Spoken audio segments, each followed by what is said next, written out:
Episode 8, A Love Under Siege. Kennedy stormed out of his office, his mind spinning. Fraud, property falsification. He had built his business on integrity. This wasn't just an attack on his company, it was an attack on his name. His phone rang. Lillian. He hesitated for a moment before answering. "Hey, love," he said, forcing calm into his voice. "Kennedy, what's going on?" Her voice was laced with concern. "Your name is all over the news. They're saying, they're lying." He cut in. "I know that," she said quickly, "but the media is eating it up. Have you spoken to your legal team?" "I'm heading there now," he replied. "Don't worry, I'll fix this." But even as he said the words, a chilling thought ran through his mind. Vanessa isn't done.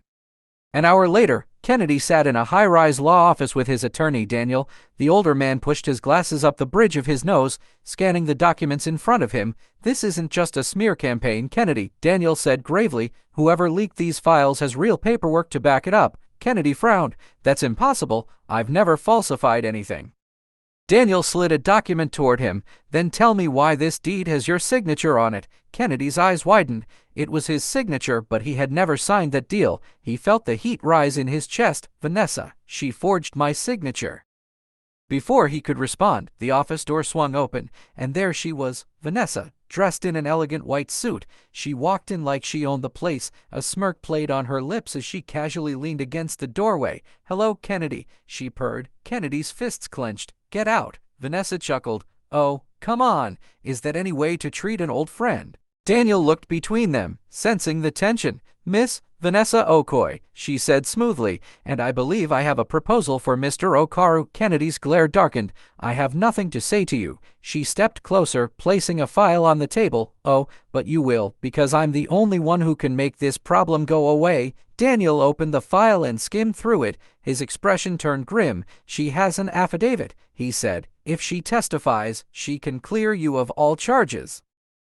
Kennedy narrowed his eyes. "And what do you want in return?" Vanessa's smirk widened. She leaned down, her face just inches from his. "You." Silence. Kennedy's heart pounded, but not from love, from rage. "You think I'd sell my soul to you?" he said through gritted teeth. Vanessa tilted her head. "Oh, sweetheart, it's not about selling your soul." She traced a finger along the table. "It's about making the right choice." She straightened up, turning toward the door. "I'll give you 48 hours to decide," she said over her shoulder. "Stay with Lillian, and I let the world destroy you." She glanced back, her eyes gleaming. "Come back to me, and I make it all disappear." Kennedy watched as she left, her perfume lingering in the air like a warning. Daniel sighed. "She's playing you, Kennedy." Kennedy's jaw tightened. "She won't win." But deep down, he knew Vanessa always had another trick up her sleeve. That night, Lillian paced in her living room, biting her lip. The news had spread like wildfire.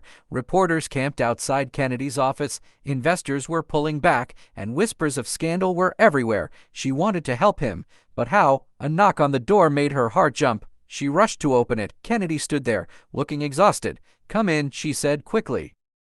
He stepped inside, and the moment the door closed, she pulled him into a tight embrace. "I'm so sorry," she whispered. Kennedy held her close, his body tense. "She set me up, Lillian." Lillian pulled back. "Vanessa." He nodded. "She forged documents. Now she's blackmailing me." Lillian's heart pounded. "What does she want?" Kennedy hesitated, then finally said, "Me."